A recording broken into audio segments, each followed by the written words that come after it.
ഈശോമിശിഹായ്ക്ക് സ്തുതിയായിരിക്കട്ടെ. ഞങ്ങൾ കണ്ണൂരിൽ നിന്ന് വരുന്നു. എൻ്റെ പേര് ബിന്ദു, ഹസ്ബൻഡിൻ്റെ പേര് ജോസ്. ഞങ്ങളുടെ വിവാഹം കഴിഞ്ഞ് 18 വർഷമായി. 16 വർഷമായിട്ട് ഞങ്ങൾക്ക് കുഞ്ഞുങ്ങളില്ലായിരുന്നു. എല്ലാ ട്രീറ്റ്മെൻറ്റുകളും ചെയ്തു. 8 IUI ചെയ്തു, 2 IVF ചെയ്തു, ഒരു ഫലവും കണ്ടില്ല.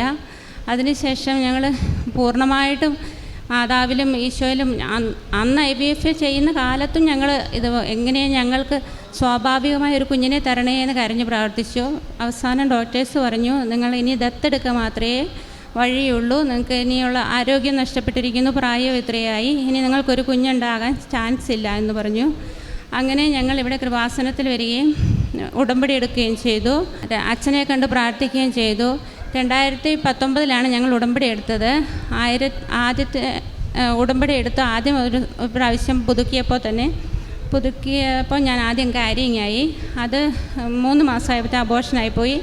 വീണ്ടും ഞങ്ങളിവിടെ വന്ന് ഉടമ്പടി പുതുക്കുകയും അച്ഛനെ കാണുകയും ചെയ്തു.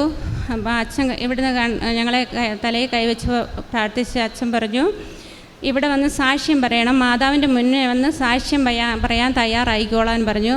അങ്ങനെ 2021 ഞാൻ വീണ്ടും കാരിങ്ങായി. 2021 ഒക്ടോബർ 25 ഞങ്ങൾക്ക് ഒരു മോളെ തന്ന് മാതാവ് ഞങ്ങളെ അനുഗ്രഹിച്ചു. പ്രഗ്നൻസിയിലും ഒരുപാട് കോംപ്ലിക്കേഷൻ ഉണ്ടായിരുന്നു. 5-ാം മാസത്തിലെ സ്കാനിങ്ങിൽ ഡോക്ടർ പറഞ്ഞു, പിന്നെ കുഞ്ഞിന് എന്തൊക്കെയോ ബുദ്ധിമുട്ടുകളുണ്ട്, പിന്നെ ഒരു ടെസ്റ്റ് നടത്തണം, യൂട്രസിലുള്ള കുഞ്ഞിൻ്റെ ബ്രെയിനിൽ കുത്തിയെടുത്ത് ഫ്ലൂയിഡ് കുത്തിയെടുത്ത് ടെസ്റ്റ് നടത്തണം, പിന്നെ കുഞ്ഞിന് അബ്നോർമലായ കുഞ്ഞായിരിക്കാനാണ് സാധ്യത എന്നൊക്കെ പറഞ്ഞു. പക്ഷേ ഞങ്ങൾ പൂർണ്ണമായിട്ട് ഉടമ്പടിയിൽ വിശ്വസിച്ചു. കൃത്യമായിട്ട് രാവിലെ ഉള്ള പ്രാർത്ഥനയും വൈകിട്ടുള്ള പ്രാർത്ഥനയും കൃത്യമായിട്ട് ഞങ്ങൾ ചെയ്തു. മാതാവിൽ ഉറച്ചു വിശ്വസിച്ചു. എണ്ണയും തിരിയും ഞങ്ങൾ കൃത്യമായിട്ട് ഉപയോഗിച്ചുകൊണ്ടിരുന്നു. മാതാവ് ഞങ്ങളെ അനുഗ്രഹിച്ചു. ഒരു കുഴപ്പമില്ലാത്ത പൂർണ്ണ ആരോഗ്യമുള്ളൊരു മോളെ ഞങ്ങൾക്ക് മാതാവ് തന്നു.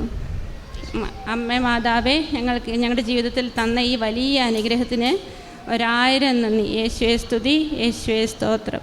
ഉൽപ്പത്തിയുടെ പുസ്തകം 49-ാം അധ്യായം 25-ാം തിരുവചനം പറയുന്നു, നിന്റെ പിതാവിൻ്റെ ദൈവം നിനക്ക് തുണയായിരിക്കും, സർവശക്തനായ ദൈവം നിന്നെ അനുഗ്രഹിക്കും, മുകളിലെ ആകാശത്തിൻ്റെയും കീഴിലുള്ള ആഴത്തിൻ്റെയും ഉദരത്തിൻ്റെയും മാറിടത്തിൻ്റെയും അനുഗ്രഹങ്ങൾ നിനക്ക് ലഭിക്കും.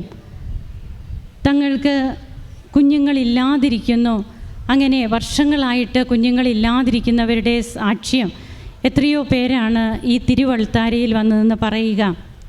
ഒത്തിരിയേറെ ട്രീറ്റ്മെൻറ്റുകൾ നടത്തിയെന്നും മിസ്കാരിയേജ് ആയതും അങ്ങനെ. എന്നാൽ പിന്നീട് ഇവിടെ വന്ന് പ്രാർത്ഥിച്ചു. ആദ്യം വീണ്ടും ഇവർക്ക് ലഭിക്കുന്നില്ല. ബഹുമാനപ്പെട്ട VP ജോസഫ് അച്ഛനെ കണ്ട് ഉടമ്പടി നേർച്ച വസ്തുക്കളൊക്കെ ഉപയോഗിക്കുന്നു. അങ്ങനെ തങ്ങൾക്ക് ആരോഗ്യമുള്ള ഒരു കുഞ്ഞിനെ ലഭിച്ചു. എന്നാൽ അതിനു മുൻപ് പ്രഗ്നൻസി ടൈമിലൊക്കെ കുഞ്ഞിനും കോംപ്ലിക്കേഷനുണ്ട്, പൂർണ്ണ ആരോഗ്യമുള്ള കുഞ്ഞായിരിക്കില്ല, പലതരം കോംപ്ലിക്കേഷൻസാണ് ഡോക്ടേഴ്സ് പറഞ്ഞത്. അതെല്ലാം നാം കേട്ടതാണ്. ദൈവം എങ്ങനെയാണ് മനുഷ്യ വ്യക്തികളെ തൻ്റെ സാക്ഷികളാക്കി ഉയർത്തുന്നത്, ഒരിക്കലും നടക്കില്ല എന്നൊക്കെ പറയുന്ന കാര്യങ്ങളിൽ പരിശുദ്ധ അമ്മയുടെ മാധ്യസ്ഥതയിൽ ഈശോ ഇടപെടുമ്പോൾ അവിടെ ഈശോയുടെ പരസ്യ ജീവിതകാലത്ത് അന്ധന്മാർക്ക് കാഴ്ചയും കുരുടന്മാർക്കും കാഴ്ചയും അതുപോലെ ബധിരർക്ക് കേൾവി ശക്തിയും ഒക്കെ നൽകിക്കൊണ്ട് കടന്നുപോയ ദൈവപുത്രൻ ഇന്നും നമ്മോടൊപ്പമുണ്ട്. അമ്മയുടെ മാധ്യസ്ഥം നമുക്കതിന് തുണയാകുന്നു.